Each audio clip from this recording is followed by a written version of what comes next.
Good evening and welcome. I'm Alec Doyle, Executive Director of the Colonial Performing Arts Center. Before we begin, I'd like to welcome all you folks out there, also folks in the front row here. We have people from Keene Fire. We have the Deputy Chief McCarthy. We have from Keene Police, we have Captain Stephen Stewart. We have members of the Keene Interfaith clergy and other folks from the city. Welcome all and thank you for coming. The Colonial is located on traditional land and waterways of the Abenaki, Pennacook, and Wabanaki peoples, past and present. We acknowledge and honor this land and those who have stewarded it throughout the generations. Following a hiatus of 2 years, the Colonial is deeply honored to be hosting this important annual community event. Trust, respect, inclusivity, community, collaboration.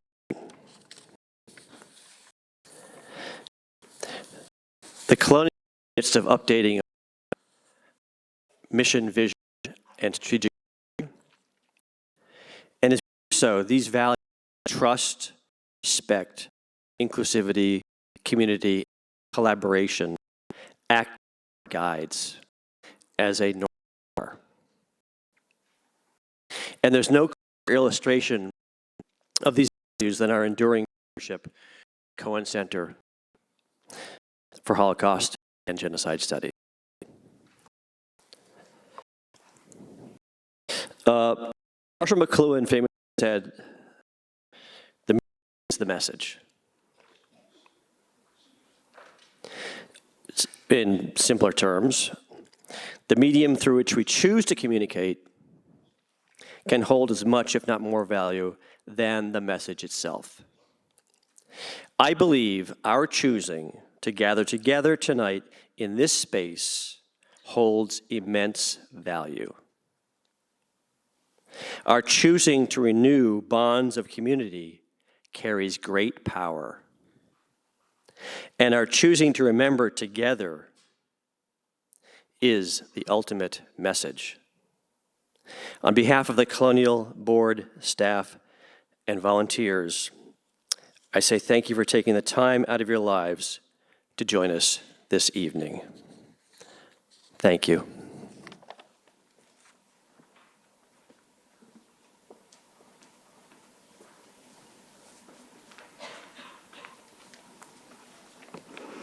Good evening.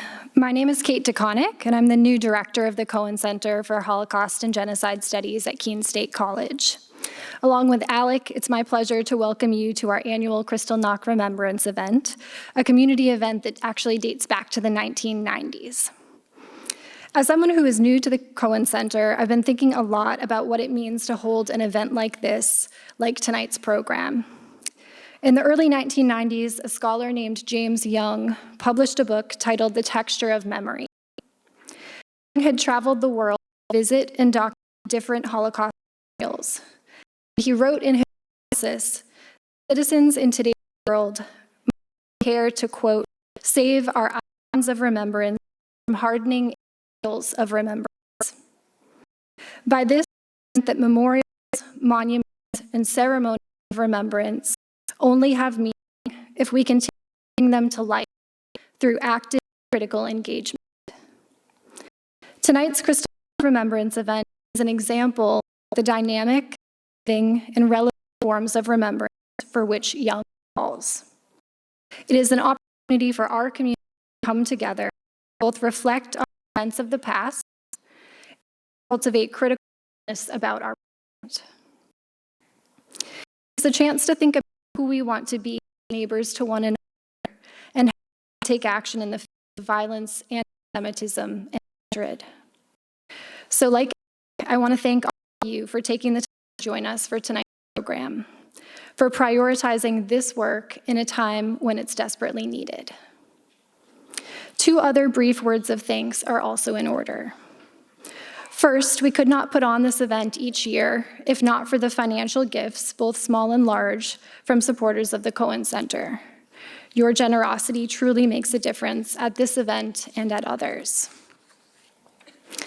And finally, in addition to the individuals who are listed in the note of gratitude at the back of your program tonight, I want to acknowledge the hard work that our 2 co-producers have put into this year's event. Vicki Pittman from the Colonial Theater and Tom White from the Cohen Center are 2 of the most committed, passionate, and community-oriented individuals who I've ever had the pleasure to meet. They have spent months working with partners across the county and state, and everything you will see tonight is an expression of their efforts. So with that, let us begin.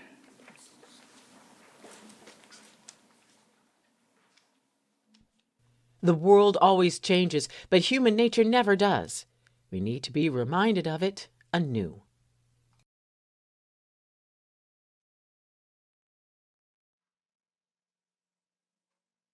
Why Nazism? Racism and hate grow from fear. Trauma allows people to embrace the irrational. Rage distorts the present and heightens the need to believe in a mythical past. Populist nationalism embraces an infallible leader who can change things. Leaders convince followers that the world is bad and that their dignity and self-worth are threatened. Victimhood, real or perceived, is claimed by the leader when pushing the boundaries of democratic norms. Victimhood reinforces a sense of threat, creates a sense of belonging, and justifies behaviors. Constant rallies to encourage a single-party state. Conspiracy theories create target groups. Violence, paramilitaries, threats of violence, anti-Semitism, and hate is important in undermining faith in democracy and democratic institutions. The Nazi Party moves from a fringe right-wing party to the largest in a multi-party Germany.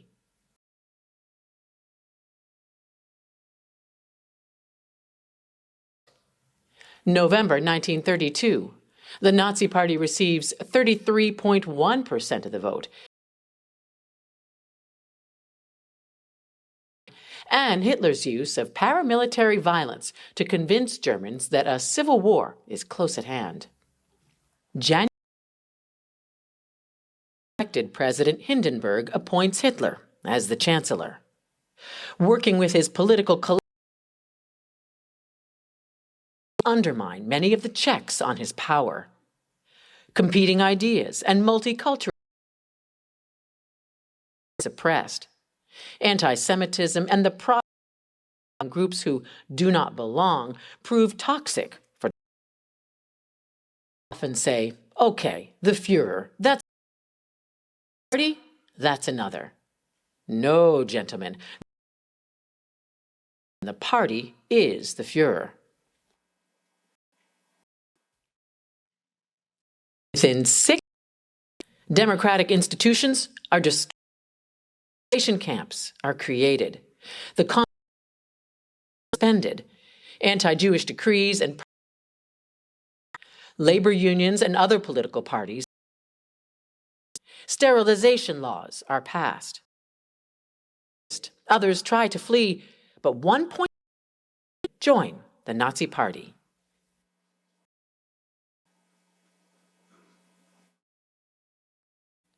Not all Germans condone the event. Few are surprised, and many part or benefit are blamed for the violence on them. 5 years, Kristallnacht, the November pogrom, is the culmination of this.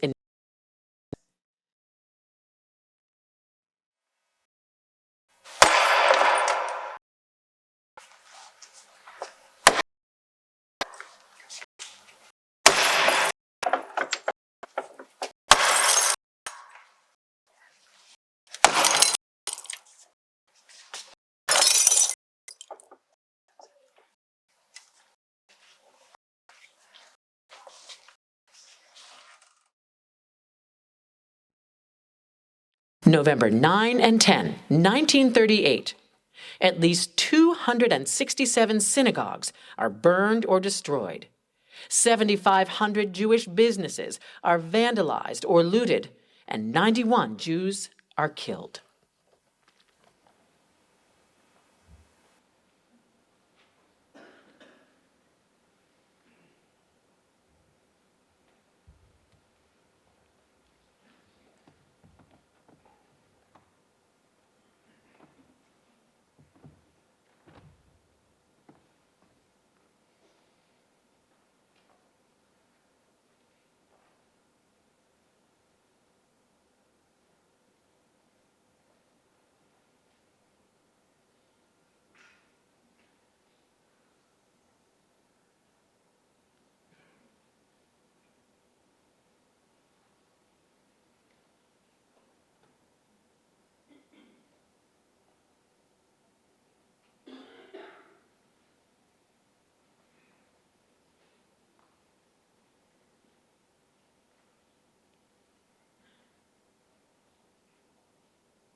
Kippenheim, Jewish men are rounded up and humiliated.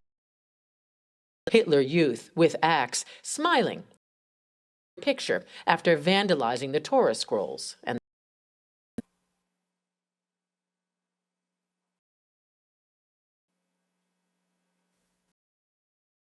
Kippenheim, Germany.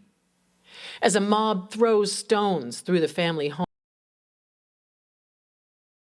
stairs and hidden under a bathtub by his mother. His father has not returned from the synagogue.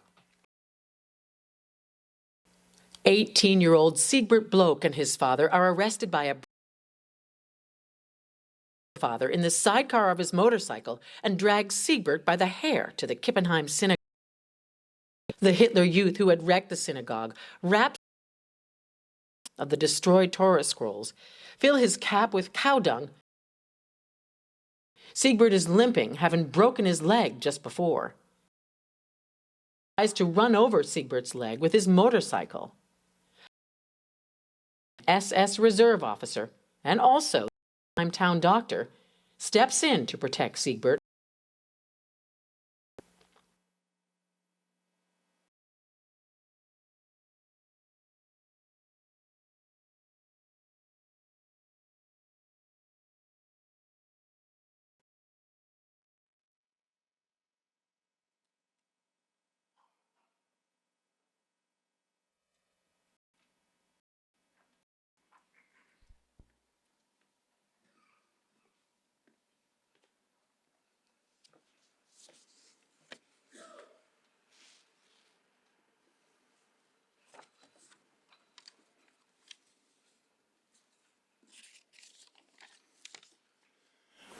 We light this candle as we recall with bitter grief the 6 million Jews murdered in the Holocaust, and to remember the countless Roma, Sinti, handicapped, homosexuals, Jehovah's Witnesses, Poles, and those who were targeted and destroyed by the Nazis and their collaborators. May we never be numbed, indifferent, or complacent to the magnitude of this horror. In honor of their memory, strengthen our commitment to make a difference and never to forget.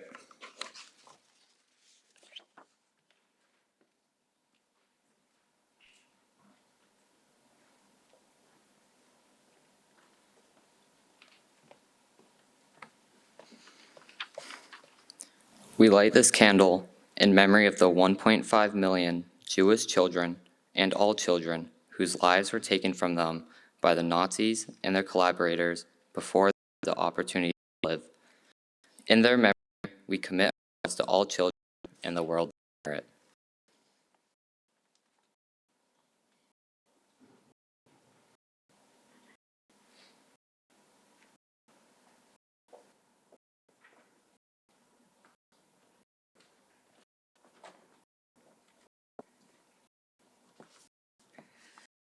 We light a candle to remember the plight of the refugee who has been forced to flee because of persecution for reasons of race, religion, nationality, membership of a particular social group, or political opinion.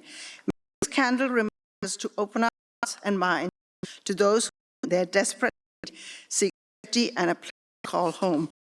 Tonight, we also want to remember those who were killed during the Holocaust and all victims of genocide, especially to remember the uncle of our friend, Wolf Steeler, who was a victim in Dachau.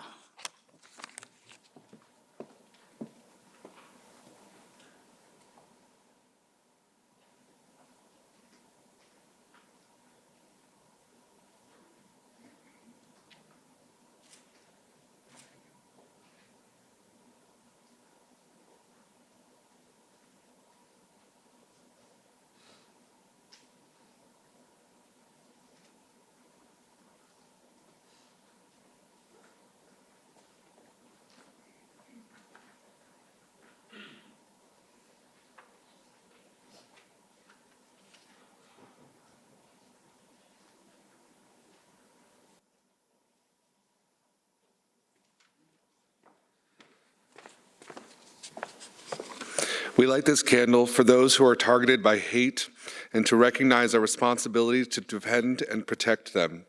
We remember the life and sacrifice of Keen's Jonathan Daniels and other people of conscience who answered the call to work for civil rights in our nation. May their courage help us to recognize our responsibility to protect human dignity by responding to racism, hate, and bigotry. May we be inspired by the knowledge that the action of a few can change the direction of many.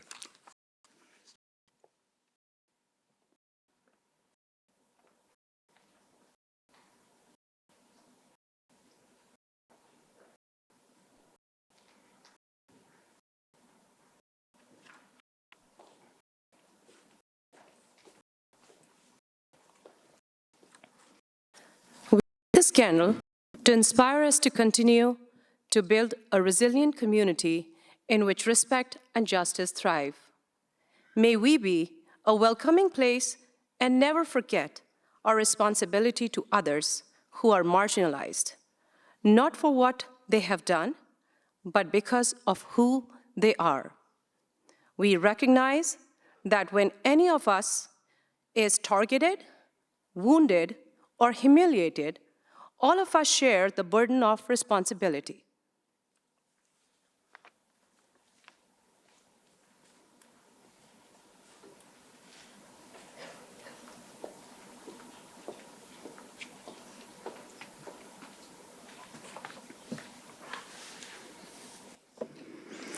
We light this candle for a simple Hungarian peasant girl who saved my life when the Nazis overtook my small Hungarian town, and 28 members of my Jewish family perished in Auschwitz.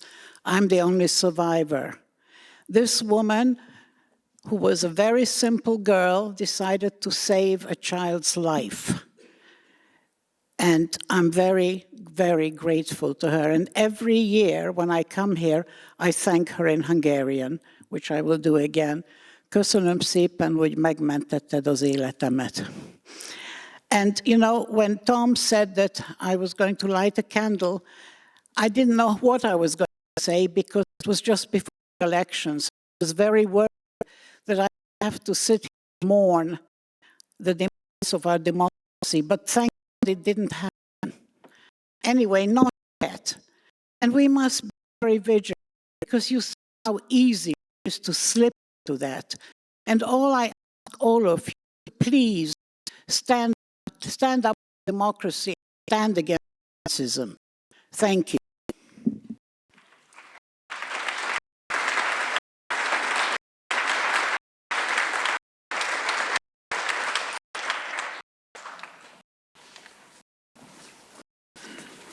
Please rise if you are able for this traditional memorial prayer.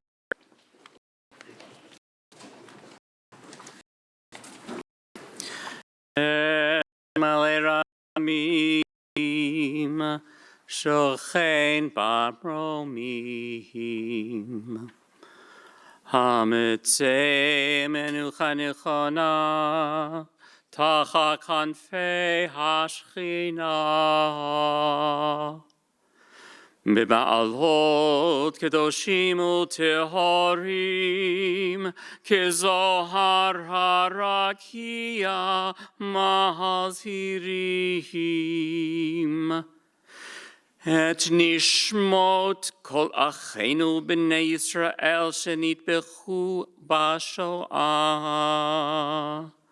Anashim, nashim, vataf, shenecheknu, vishenisrefu, vishenehegu, shemasru et nafsham al kiddush Hashem, began Eden tehei menuchatam, hana ba'al harachamim, Hastireim b'seitek knafecha leolamim. Utzror b'tzror hachayim et nishmoteihem. Adonai hu chalatam. V'yaduchu v'shalom al mivoteihem. V'nomar. Amen. If you're comfortable, you may join in reading the English you can find on page 3 of the program. El Malachamim, exalted, passionate God, perfect repose beneath your sheltering presence among the holy and pure, whose radiance is like that of the heavens, to the souls of our brothers and sisters perished in the Shoah, men, women, and children of the house of Israel were slaughtered, suffocated, and burned to ashes, who gave up their lives in affirmation of your holy name, and to the souls of righteous Gentiles and other human beings who perished with them. Let Eden be their resting place. May you, source of mercy, protect them in your loving embrace. May their souls be bound up in the bond of life, God, who is their inheritance. May they rest in peace, and let us say, Amen.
Cohen Center for Holocaust and Genocide Studies advances the public arts mission of Keene State College through Holocaust and genocide education, inspiring students and other citizens to take responsibility, promoting human dignity, civic responsibility, while confronting the escalating violence that leads to atrocity and genocide. To this end, the Cohen Center joins the campus community and its many partners, promoting an active and informed citizenry committed to mutual respect and justice. Therefore, choose to remember, to teach, and to be resilient.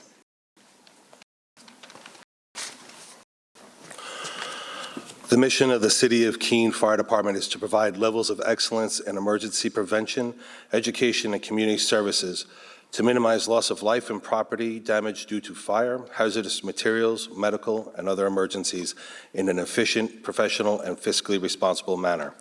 Therefore, we choose to remember, to teach, and be resilient.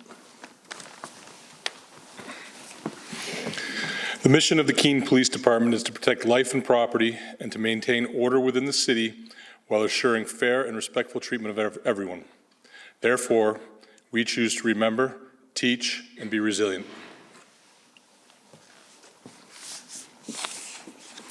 The Monadnock Interfaith Clergy bring together people of various faith communities for common purpose in social action and in prayer. We look to our faith to lament the sins of the past and work together for justice in the future, remembering the words of Isaiah 43, "You are my witnesses." Therefore, we choose to remember, to teach, and to be resilient.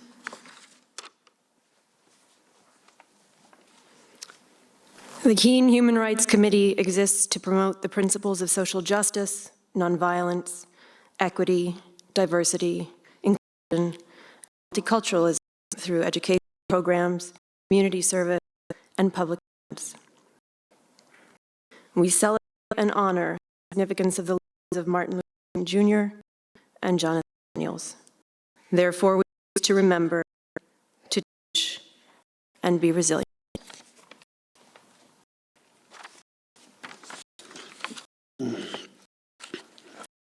We remember these events, remind ourselves of injustice in order to work together to be a community of passion and hospitality. Concerned with the health and well-being of all the people who live, play, study, work, and as a family here. Choose to remember, to teach, and to be resilient. We invite you to stand with us, if you're able, and recite together, "We Remember." The text of "We Remember" is inside your program. Together we say, "We remember that night as a moral obligation to the victims and the survivors, as well as for ourselves, for the sake of our children and for our community. We recognize our responsibility to care for others in our midst who might be overlooked, targeted, or victimized in their circumstances. We remember so that individuals may refuse to become perpetrators, bystanders, or collaborators. We remember in the hope that present and future generations take responsibility for building a world free of anti-Semitism, bigotry, intolerance, and hate. Therefore, we remember Kristallnacht to remind ourselves to care for one another, to build peace, and be a community in which compassion and respect and justice thrive."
Greetings, friends.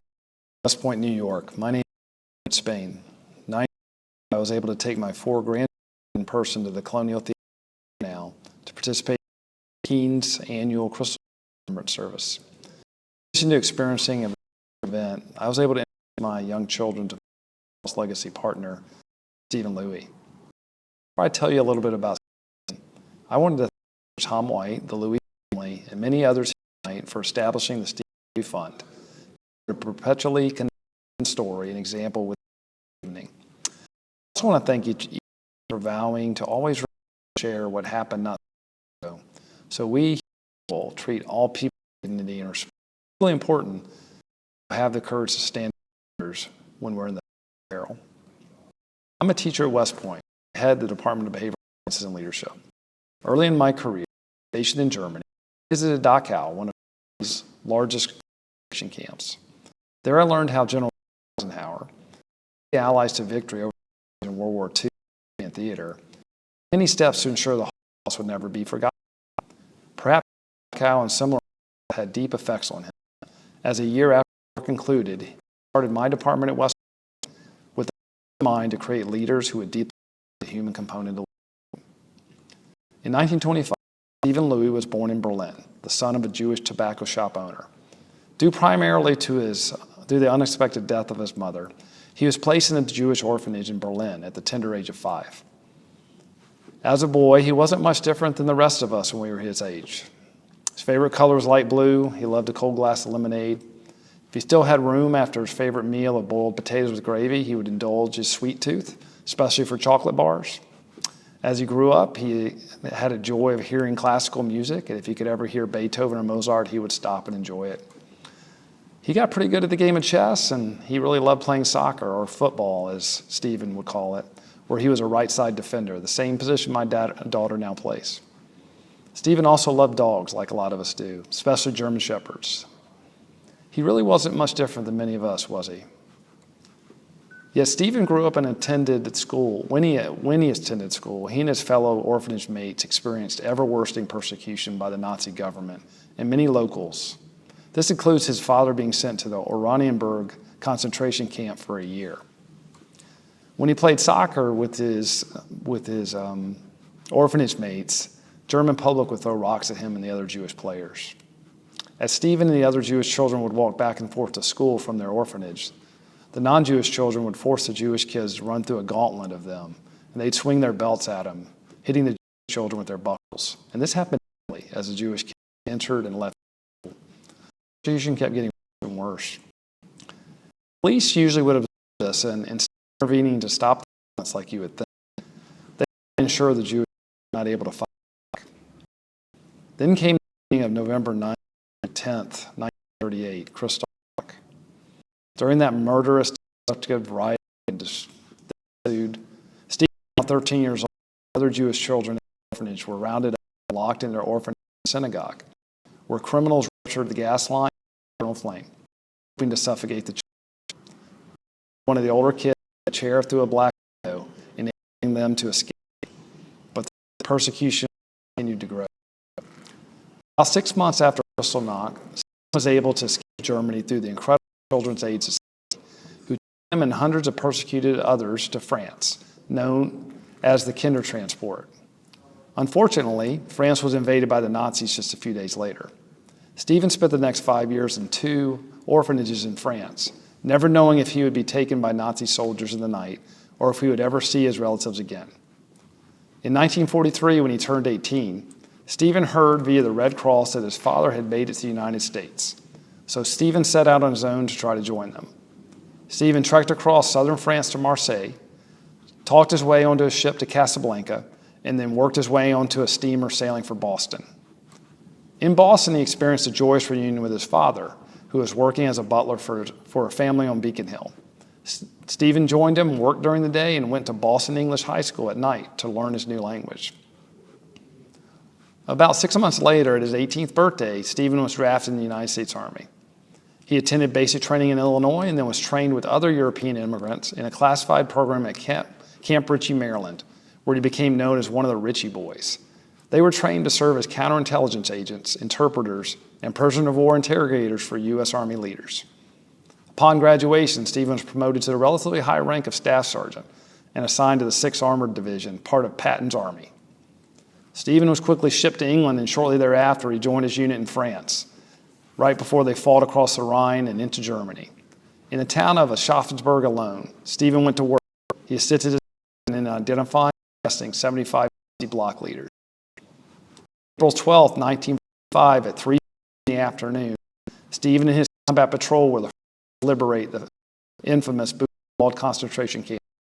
My family has been there, where the clock tower says 3:50. That's the time that drove in. Stephen is concerned for us. Time stand still.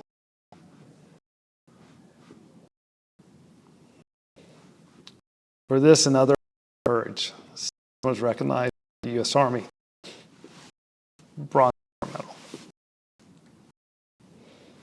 After the war, Stephen returned to Boston, himself through high school and then college. He had a distinguished career in the insurance business where he became an executive. He married his dear wife, Frances, and had 2 children, Ellen and Arthur, and a granddaughter, Naomi. Around the age of 65, Stephen started speaking several times a year about his experience and the need to be an upstander, which means one who stands up for others when it puts that upstander at risk. He focused on talking to young people, with 8th graders being his preferred group. I learned from Stephen, well, one of the many things I learned was that get started developing character early. What a privilege it is for me to have known Stephen and to call his family my friends. What a privilege it is for me to have introduced him to my children, who are now young adults. The oldest 2 who are already wearing the uniform of our nation, as Stephen did before us. Stephan Lewy, born a Jewish German boy, persecuted, stateless,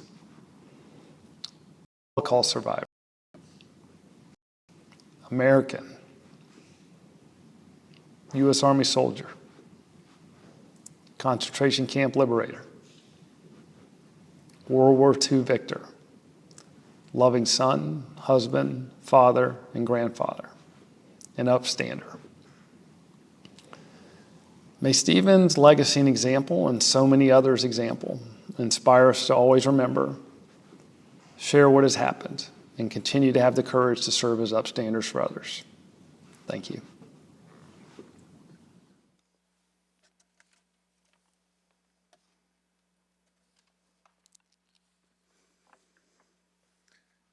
Thank you, Colonel Spain, for being Stephan Lewy's partner and for your service to the Republic. My name is Tom White. I am the Coordinator of Educational Outreach at the Cohen Center. Stephan Lewy and Colonel Spain are my guides and friends. Stephan was shy and humble, but that did not stop him ever from telling the truth and standing up to anyone who was targeted, for anyone who was targeted. As an immigrant from Nazi Germany, survivor and patriot, this particular remembrance held very special meaning for him.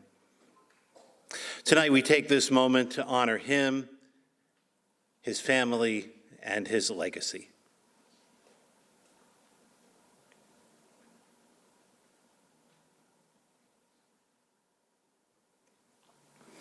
Thank you, Stephan. Charles Hildebrandt, the founder of what became the Cohen Center, urged us to remember and to teach. Both he and Stephan connected education to remembrance. They knew it was not enough to condemn the past without being a dangerous expert. By studying the past, we find ways to resist in the present. Franklin Roosevelt resisted fascism at home and abroad, 1930s, 1940s. Fear and inequity are the bedrock of fascism. FDR created a more equitable union, demonstrated that reason, human rights, democratic institutions, and international cooperation are the antidotes to fascism. Like then, we are again facing an assault on democratic values and norms from a collection of politicians, fascists, white supremacists, and others who would use fear and racism to divide us. We must continue to reject this and resist.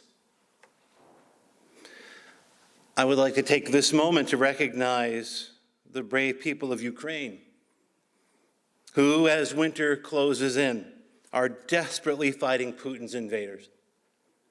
Putin has embraced fascism and anti-Semitism in his attempt to undermine democracy, as Russia inflicts crimes of mass atrocity. We remember Ukrainian sacrifices and our role in helping them to resist.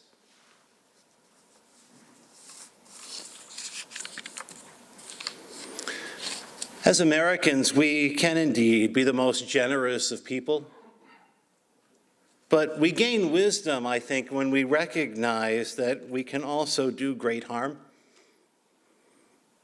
We must constantly choose what type of Americans we want to be. We did not cause the Holocaust, but we also did not do enough to recognize and respond to it early on. We also did not fully perceive the fascist threat to our democracy. We know now that government supported military violence in the United States. Today, Russia and willing collaborators here have been attempting to do it again. The fascists, therefore, nothing new.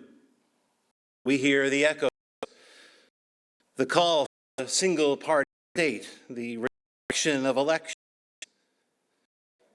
manipulation manufactured toward targeting Jews, refugees, political opponents, women, and LGBTQIA people. We see politicians circulating the Nazi QAnon conspiracy theory, knowing how toxic anti-Semitism is to democracy. And yet, we choose to live in a democracy with dignity, and we choose to resist. We resist by standing with our fellow Americans who are targeted. We resist Putin's fascism. We resist the attack on our democracy on January 6th. We resist not through violence, but with the strength of our convictions. From civil rights leaders to today, communities continue to embrace democratic norms, not violent responses to provocations. Importantly, we resist by supporting teachers and public education. Starting this year, New Hampshire has made Holocaust and genocide education mandatory in public high schools. I'd like to quote from the law. Students must, quote, analyze and understand that democratic institutions and values are not automatically sustained, but need active civic responsibility and engagement, end quote. Students will identify and evaluate how political repression, intolerance, bigotry, anti-Semitism, and national, ethnic, racial, or religious hatred and discrimination, and evolve into genocide and violence, such as the Holocaust, and how to prevent the evolution of such practices. New Hampshire recognizes what is at stake, that mass atrocity is not one else's problem, and that we can and interrupt it. Lewy often said, hatred begins at the breakfast table. He also firmly believed that education can stop hatred there as well. Education and history are not divisive concepts. One divisive concept, though, that we are all facing currently in the United States is the so-called white replacement theory, or white genocide. This tired and failed ideology has its roots in the late 19th century, anti-immigrant hatred, racism, and the eugenics movement, and also the KKK. The only thing new about it are the people who are trying to mainstream it, such as former presidential advisor Stephen Miller and his collaborators. They are seeking to vilify refugees and immigrants. They often tie their hatred to anti-Semitic conspiracy theories to somehow try to justify violence of the majority to the minority. Paramilitary violence and weaponizing outrage isn't freedom. It's the hallmark of fascist states. On October 27, 2018, 11 Jews were killed in the Tree of Life Synagogue in Pittsburgh, Pennsylvania, by an American white supremacist. He was motivated by the so-called white replacement conspiracy theory. He believed that because the synagogue was helping immigrants and refugees, that it needed to be targeted. Nona Feinberg, who many of you know, Keene State College professor emeritus, family, continue to face the traumatic impact of that attack because of the loss of her sister-in-law, Joyce Feinberg. Joyce, most likely, was the woman who opened the door. Joyce was one of those worshipers killed that day. Joyce seldom missed a minyan. She was young in spirit and welcoming. Nona remembers that she and Joyce had been close all of their adult lives and that she is still on the verge of calling her all the time. From pain and fear. It is up to us to shape what happens next. Mass atrocity is not inevitable, but it is predictable and preventable. How have communities resisted hate? Pittsburgh has channeled their pain into civic responsibility and support. Professional sports teams and a variety of community organizations and individuals have stood up to hate, embraced each other, supported its Jewish community, and especially the importance of education. This past weekend in Hopkinton, New Hampshire, community members and town leaders spontaneously reacted to Nazi and racist graffiti that had been spread all over town just before the election. They documented it, they erased it, they rejected it, and then they talked about it. Our region, and you've seen the wonderful people, and you wonderful people are here together tonight, are working very hard to build equity, opportunity, dignity, and resiliency through events like this Remembrance and Keene's Human Rights Commission and the Monadnock Diversity, Equity, Inclusion, and Belonging Coalition. You are here, and it is good. We are stronger than hate. Democracy is stronger than fascism. We conclude this year's Remembrance by highlighting how communities have resisted, pushed back by relying on the promise of democracy over fear.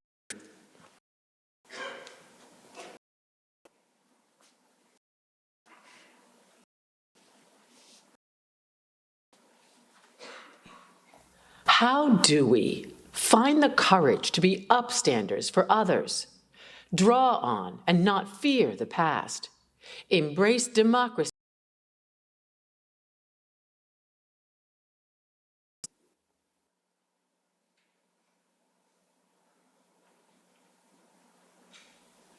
stronger than hate? In 1937, the German-American Bund, aligned with the Nazi Party in Germany, tries to establish a Hitler Youth-type training. Fritz Kuhn states, the principles of the Bund and the KKK are the same. He is one of two pastors who uses the Sunday about the Nazi menace. The Southbury churches rally their and through zoning regulations prevent a Bund camp from. In 1939, Fritz Kuhn is Bund funds. Afterwards, Bund leaders are jailed for. After December 1941, the Bund is out.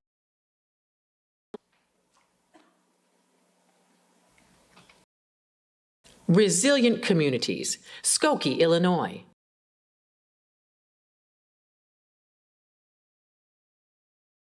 Ignite their movement and provoke a public response.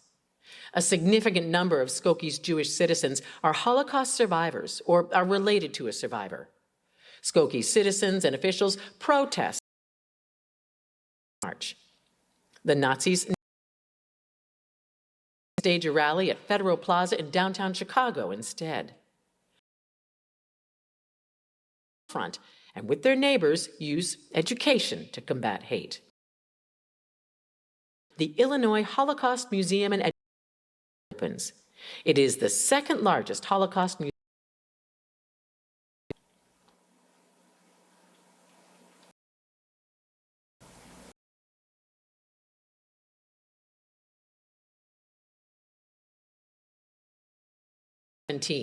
Neo-Nazis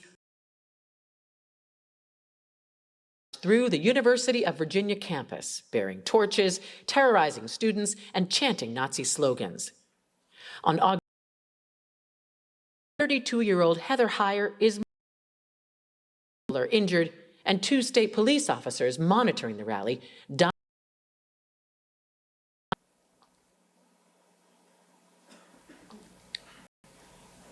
Susan Bro, Heather Heyer's mother, created an educational foundation in her daughter's name. U.S. who are victims of hate crimes. They lobby Congress, which passes the Khalid Jabbar calls for stiffer penalties and provides incentives to better track hate crimes. Civic engagement has increased, and community activists are pressing the city on equity issues, including in housing and public schools. City officials who supported the rally are forced out. One survivor of the violence, Emily Gorchensky, is tracking white supremacists and neo-Nazis through online projects, including How Hate Sleeps. Swords into Plowshares is being overseen by the Jefferson School African American Heritage Center. Its goal is to use the melted-down statue of Robert E. Lee to make new works of public art of national significance and create a safe, reflective space in Charlottesville by 2026.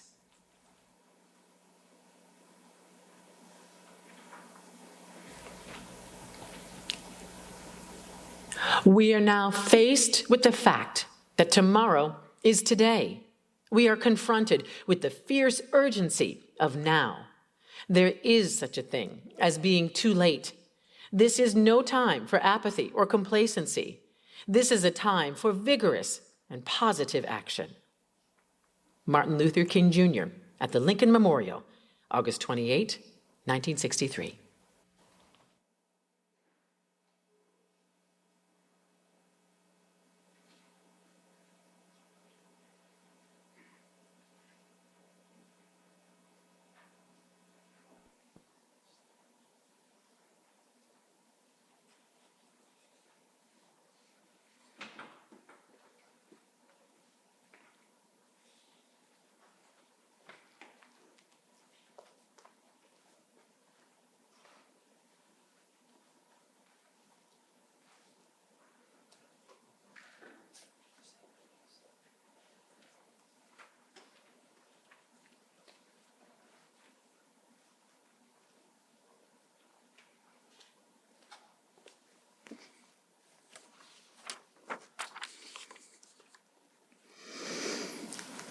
We conclude our remembrance with a candlelight recessional that seeks to symbolically bring the lights of memory and hope into our community.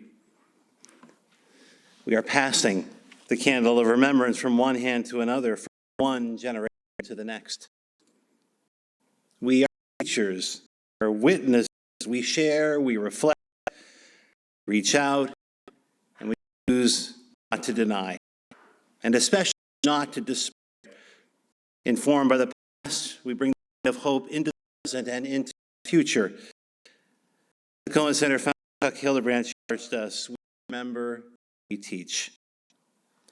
As the candles light our way, may we remember, teach, and act with respect for human dignity and diversity. After the candles have reached the light in the front of the theater, I ask that you depart in thoughtful silence. Thank you for taking the time to share the evening of remembrance. Hope.